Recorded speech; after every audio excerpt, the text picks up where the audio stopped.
भाग्याच्या रेखात दडले जीवन हे, का अधिक सेवा उणे ना कुणास कळले हे. रेखा ही भाग्याची, रेखा ही भाग्याची, रेखा ही भाग्याची, रेखा ही भाग्याची.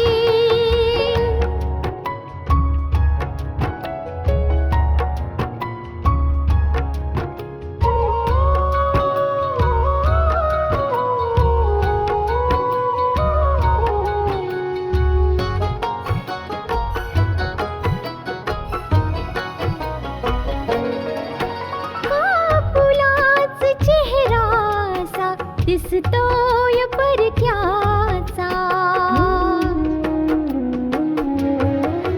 कापुलाच चेहरासा दिसतोय परक्याचा. नसे सुटणार नाजूक गुंता दोष न चरख्याचा. फुले मी म्हटले जे होते पाहुणे ते, तरी आळवीत जाणे मी जीवन गाणे हे. रेखा ही भाग्याची, रेखा ही भाग्याची, रेखा ही भाग्याची, रेखा ही भाग्याची. आतापर्यंत आपण पाहिलं की ॲडव्होकेट आशाच्या चेहऱ्यावर ॲसिड पडल्यामुळे ती फारच वाईटरित्या जखमी झालेली आहे. नाना तिला हॉस्पिटलला घेऊन पोहोचतात. हॉस्पिटलमध्ये आशाचा इलाज सुरू होतो. डॉक्टर सांगतात की आशाचा चेहरा खूप जास्त जळलाय. सोहनलाल ही बातमी न्यूजमध्ये पाहतात. पल्लवी सोहनलालला फोन करून पोलीस स्टेशनमध्ये यायला सांगते. पोलीस स्टेशनमध्ये पल्लवी पोलीस इन्स्पेक्टरला कुंदनबद्दल सगळं काही सांगते. पोलिसांना कुंदनबद्दल सगळं माहिती होतं. नाना खूप जास्त दुःखी आहेत आणि कामिनी त्यांना दिलासा देण्याचा प्रयत्न करते. आता पुढे. होय धर्मेश, पोलीस त्याच्यापर्यंत पोहोचण्याचा पूर्ण प्रयत्न करतायत आणि मग मीडियाचा, महिला सभांचा, या सगळ्यांचा दबाव पण आहे. पोलीस त्याच्यापर्यंत नक्की पोहोचतील आणि मग जर पोलीस म्हणतायत की 24 तासांमध्ये ते त्याला शोधून काढतील, तर मग ते आपल्याकडून कोणती कसर पण नाही सोडणार. तर मग हे मानायला हरकत नाही की आशाच्या सगळ्या प्रकरणाचा खुलासा होईल. तो अपराधी पकडला जाईल ज्याने हल्ला करून अजयला मारला होता, किंवा मग ज्याने हल्ला करवला होता. काहीतरी ते प्रकरण कधी उघडलं जाईल हे तर माहित नाही, पण या ऍसिड फेकणाऱ्याला लवकरात लवकर अटक केली जाईल. खरं तर ही दोन्ही प्रकरणं वेगवेगळी आहेत. हा ऍसिड टाकणारा कोणी दुसराच आहे. काय ग पल्लवीशी तुझं बोलणं नाही झालं?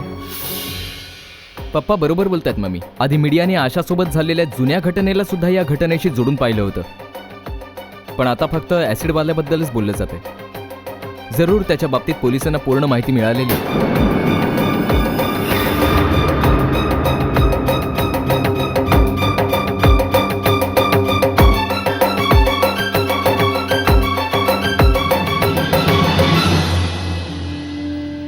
काय काय सांगू, काय काय माहिती देऊ तुला आशाच्या बाबतीत मी. बाळा, आशाचं नशीबच तिला त्रास देत आहे रे. नशिबाने तिच्या सोबत काय काय खेळ खेळ. हेच तर मला माहीत करून घ्यायचे नाना. ज्युनियर कॉलेजमध्ये मी आणि आशा बेस्ट फ्रेंड होतो. तिचा आनंदी स्वभाव आणि मोठमोठ्या गोष्टी ऐकून सगळे मित्र हेच म्हणायचे की आशा एके दिवशी जरूर स्वतःचं नाव कमवेल. हो बाळा, आशाने आपली स्वप्न स्वतःच्या विचारांनी, मेहनतीने साकार केली. त्यामुळेच तिची उठबस इथल्या मोठमोठ्या क्रिमिनल लॉयर्समध्ये होऊ लागली. बाळा, ह्यालाच कदाचित काळ म्हणतात. काळ जेव्हा पलटला ना, तेव्हा आशाचं संपूर्ण आयुष्यच बदललं. संपूर्ण आयुष्य. मी आशाच्या कॉन्टॅक्टमध्ये तर नव्हतो ना, पण मला तिच्याबद्दल समजायचं आणि त्या सगळ्या गोष्टी ऐकून मला सुद्धा खूप आनंद व्हायचा. पण मी हा हा कधीच विचार केला नव्हता की आशाला मी आता ह्यानंतर जेव्हा भेटीन तेव्हा अशी भेट होईल की आशा मला ओळखू सुद्धा शकणार नाही. बाळा, तिची स्मरणशक्ती तर परत नाही आली, पण ती पुन्हा एकदा हॉस्पिटलमध्ये पोहोचली आहे. माहित नाही तिच्या सोबत आणखी काय काय होणार आहे ते. माझी तर परमेश्वराजवळ हीच प्रार्थना आहे की माझी मुलगी लवकरात लवकर बरी हो आणि तिची स्मरणशक्ती परत येऊ. नाही नाना, प्लीज सांभाळा स्वतःला. आशा लवकरात लवकर ठीक होईल. परमेश्वर करो तुझं बोलणं अगदी खरं हो बाळा, पण तिचा चेहरा इतका खराब झाला आहे की हा असा चेहरा घेऊन ती आयुष्य घालवू शकेल. नाना, मला तर एकच गोष्ट माहिती आहे की परमेश्वर जर कोणती समस्या उभी करतो तर ती सोडवण्याचे पर्याय त्याच्या आधीच देत असतो. आणि मला खात्री आहे की ही समस्या सोडवण्याचे सुद्धा काही ना काही पर्याय असणारच ना. तू ठीक बोलतोस बाळा. अच्छा सिद्धांत, मी जरा हॉस्पिटलमध्ये चाललोय, डॉक्टरांशी बोलायचंय. चला ना, मी सुद्धा येतो तुमच्यासोबत. नाही, तू तिथे काय करणार? ना तू आशाला भेटू शकतोस ना तिला पाहू शकतोस. तिची तब्येत थोडीशी सुधारू दे, मग भेट तिला. ठीक आहे नाना. आणि हो, काही माहिती मिळाली का की तो ऍसिड फेकणारा कोण होता? हो बाळा, त्याच्या बाबतीत पोलिसांना सगळी माहिती मिळाली आहे आणि पोलिसांना खात्री आहे की ते लवकरात लवकर त्याला पकडतील. अशा लोकांना समाजात राहायचा काही अधिकार नाही. अशा लोकांना अतिशय कठोर अशी शिक्षा मिळाली पाहिजे.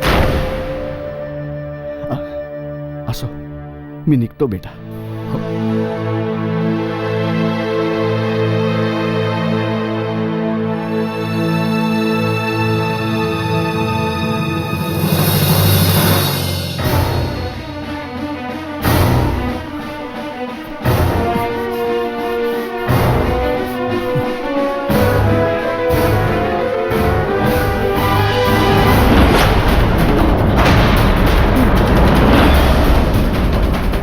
तू काय विचार केला होतास?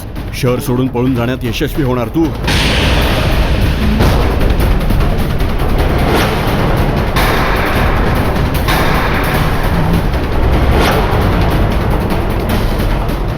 आता तुरुंगात जायची तयारी कर बाळा. श्यामलाल, घेऊन चल चालायला.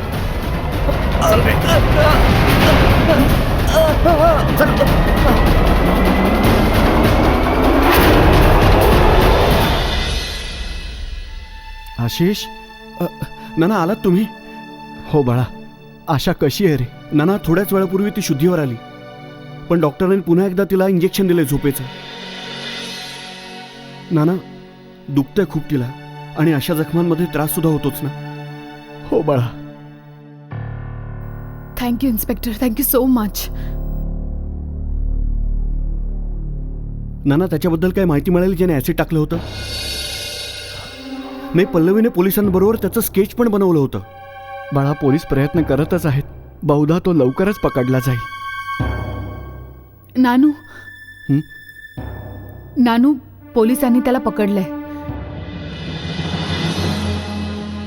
सोहन काका सतत पोलिसांच्या कॉन्टॅक्टमध्ये होते आणि आपल्या सगळ्यांच्याच प्रयत्नांना फळ मिळालंय की तो आज पोलिसांच्या कस्टडीमध्ये आहे.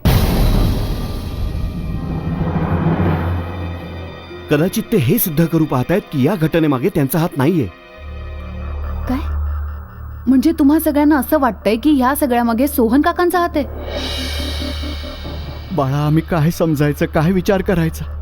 आशाचं कोण आपलं आहे, कोण परक, यातला तर फरक समजणंच मुश्किल झालं आहे.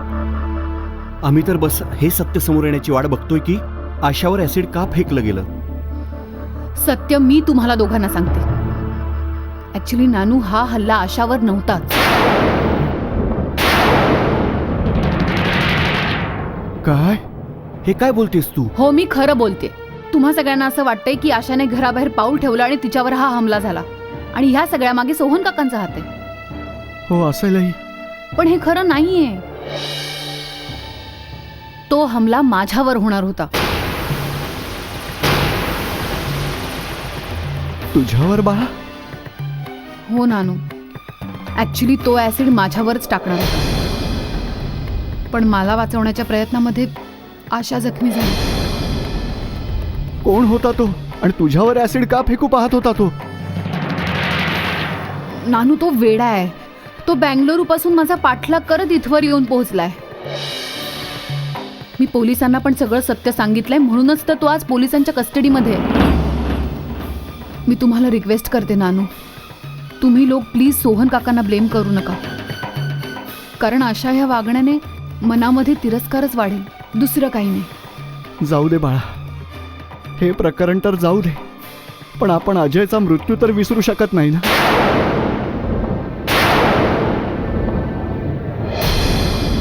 रेखाही भाग्याची, हे प्रकरण तर जाऊ दे, पण आपण अजयचा मृत्यू तर विसरू शकत नाही ना.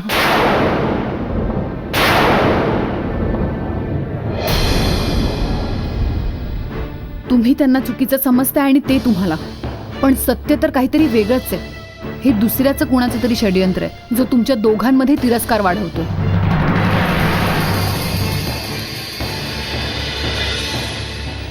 अच्छा नानू, मी आशाला भेटून येते. नाही पल्लवी, ती झोपली आहे आणि कदाचित संध्याकाळच्या आधी ती शुद्धीवर पण नाही येणार. हो बाळा. अच्छा ठीक आहे, मी संध्याकाळी येते. मी विचार केला तुम्हाला येऊन सांगते की ॲसिड फेकणारा पकडला गेलाय. संध्याकाळी भेटू. खुश राहा बाळा.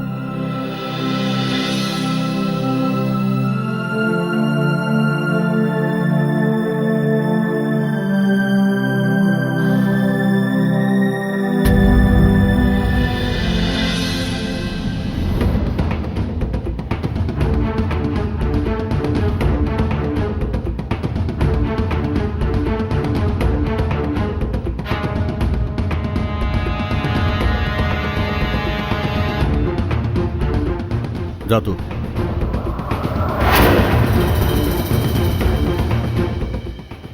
बस.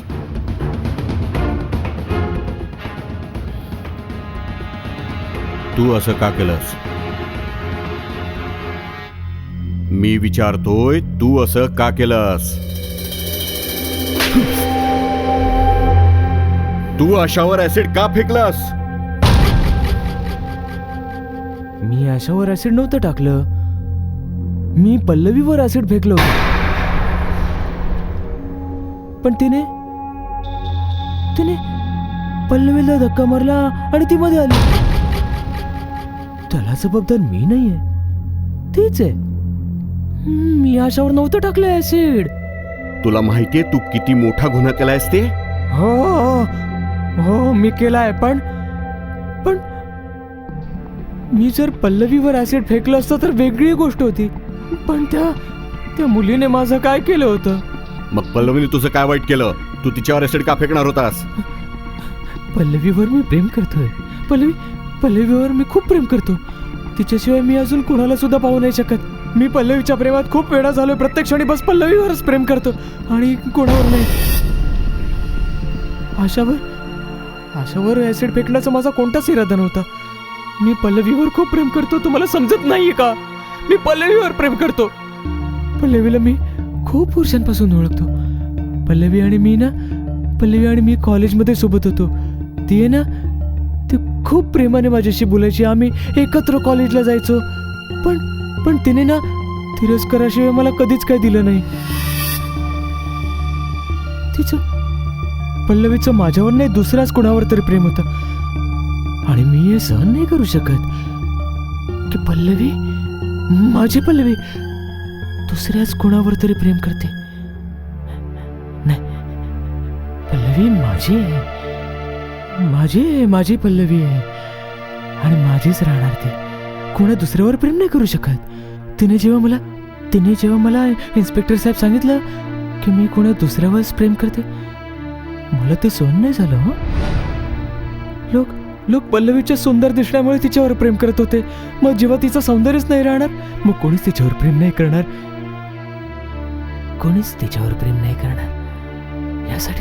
यासाठीच मी ऍसिड फेकलं तिच्यावर.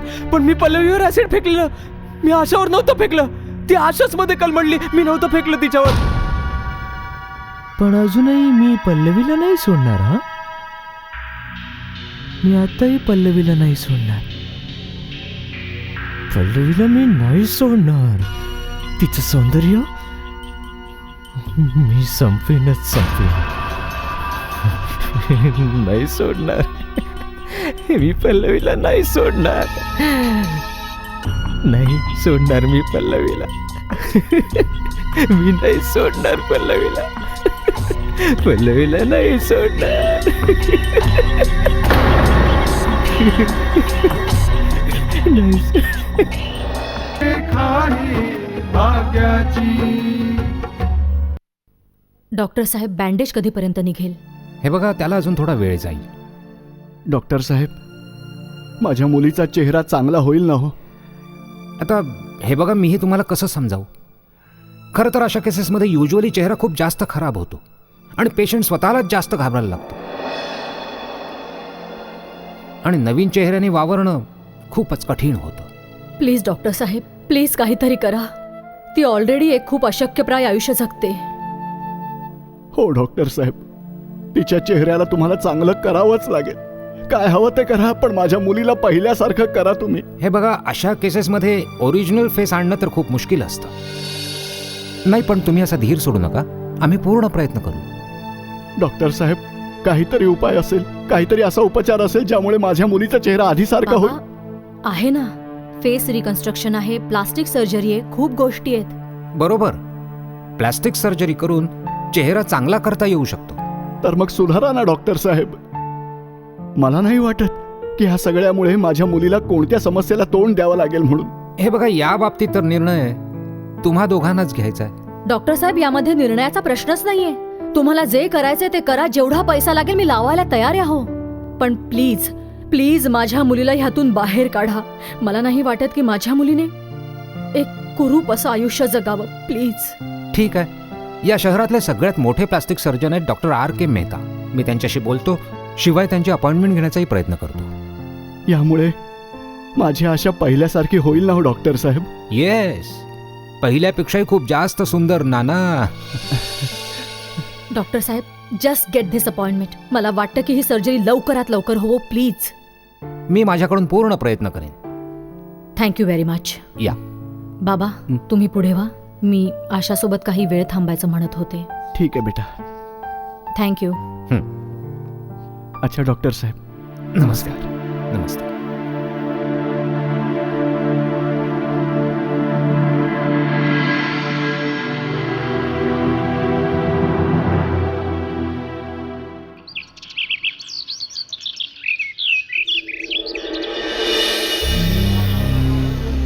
या दुर्घटनेमुळे आशाचा चेहरा खूपच खराब झालाय. माहित नाही बिचारी हा चेहरा घेऊन नॉर्मल आयुष्य जगूही शकेल की नाही. सगळी तिच्या कर्माची फळं आहेत. आधी स्मरणशक्ती हरवली आणि आता तिचं सौंदर्यही. तिची स्मरणशक्ती परत आली ना की मी तिला विचारीन, जुना माज कायम आहे की उतरलाय? जाऊ दे गायत्री, आपण आपल्याकडून तिच्या बाबतीत वाईट का बोलायचं? अरे नशीब बलवत तर आपलं, म्हणून तो मुलगा पकडला गेला ज्याने आशावर ऍसिड फेकलं होतं. नाहीतर कामिनी आणि बाबांनी तर तुमच्यावरच ब्लेम टाकला असता. पण तो मुलगा कोण होता? मी इन्स्पेक्टरशी बोललो होतो. तो म्हणत होता की तो मुलगा मानसिकरित्या खूपच डिस्टर्ब आहे. कदाचित त्याला मेंटल असायलममध्ये पाठवण्यात येईल. अगं मावशी, मी बाहेर जाऊन येते. अगं पल्लवी, कुठे चाललीयस? आशाला भेटायला. हे बघ पल्लवी, तू आशाशी जेवढी मैत्री निभवायची होतीस तेवढी निभावलीस. आता बस कर तू. आणि तसं पण मला नाही वाटत आशाची अपशकुनी सावली तुझ्यावर पडो आणि पुन्हा कुठली तरी नवीन समस्या येऊ. अगं मावशी, तू हे काय बोलतेस? आशा जशीही आहे ती माझी बेस्ट फ्रेंड आहे. आणि तुम्हाला असं वाटतंय की ह्या अवस्थेत मी तिला एकटीला सोडू? आय मीन, हीच तर खरी वेळ आहे मैत्री निभावण्याची. आता कोणती मैत्री निभावणार आहेस तू? तिचा चेहरा बिघडलाय तर जाऊन चांगला करणार आहेस? मी विचार करत होते, ते ऍसिड जे आशाच्या चेहऱ्यावर पडलंय, जर त्यातला एक थेंबही तुझ्या चेहऱ्यावर पडला असता तर मग काय झालं असतं? मी दीदीला काय उत्तर दिलं असतं? हो, मी पण या बाबतीत खूप विचार केला की आशाने जर मला वाचवलं नसतं, ती स्वतः जखमी झाली नसती, तर ते सगळं ऍसिड माझ्या चेहऱ्यावर पडलं असतं.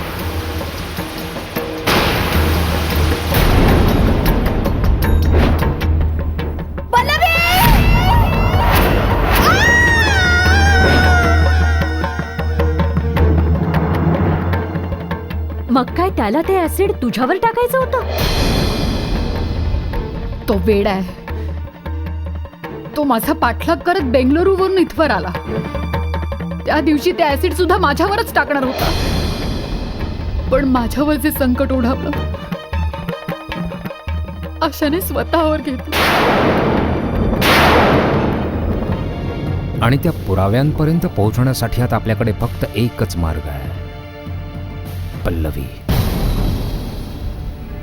तीच आपल्याला त्या पुराव्यांविषयी काही सांगू शकते. रेखा ही भाग्याची. त्या दिवशी ते ऍसिड सुद्धा माझ्यावरच टाकणार होता, पण माझ्यावर जे संकट ओढावलं आशाने स्वतःवर घेतलं.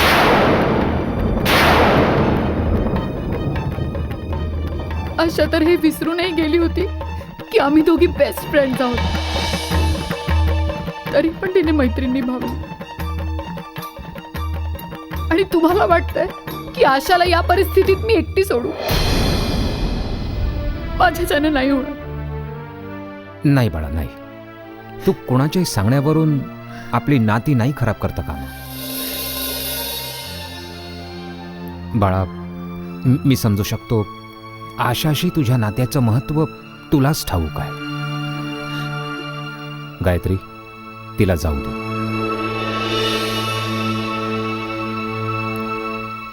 जा बाळा.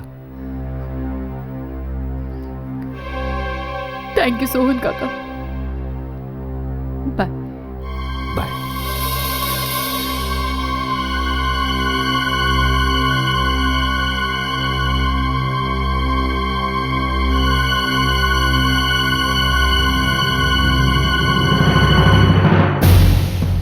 तुला माहिती आहे गायत्री, पल्लवी आशाला किती मानते ते. आणि आता त्या पुराव्यांपर्यंत पोहोचण्यासाठी आपल्याकडे फक्त एकच मार्ग आहे, पल्लवी. तीच आपल्याला त्या पुराव्यांविषयी काही सांगू शकते. गायत्री, पल्लवीकडून आपल्याला त्या घरातल्या खबरी मिळत राहतील.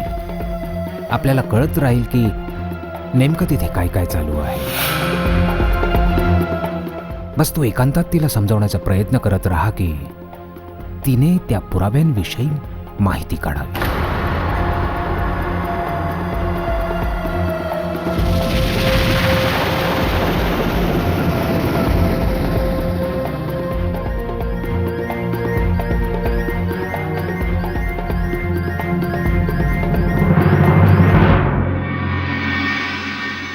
मी विचार करत होते की मी आशाच्या तिजोरीचं लॉक उघडू शकते. आय मीन, मला तिच्या बाबतीत सगळंच माहिती आहे. मी एकदा तरी ट्राय केलंच पाहिजे. आशा आपले सगळे पुरावे आणि सगळी इम्पॉर्टंट कागदपत्र एका तिजोरीमध्ये ठेवायची आणि तिचा लॉकर नंबर तिच्याकडेच आहे. लॉकर नंबर तर फक्त आशालाच माहिती आहे, आणखी कोणाला माहीतच नाही तो नंबर. मग तू? नानू, मला त्या नंबर बद्दल काही माहित नाही, पण मला अंदाज आहे की आशाने त्या तिजोरीचा नंबर काय ठेवला असेल.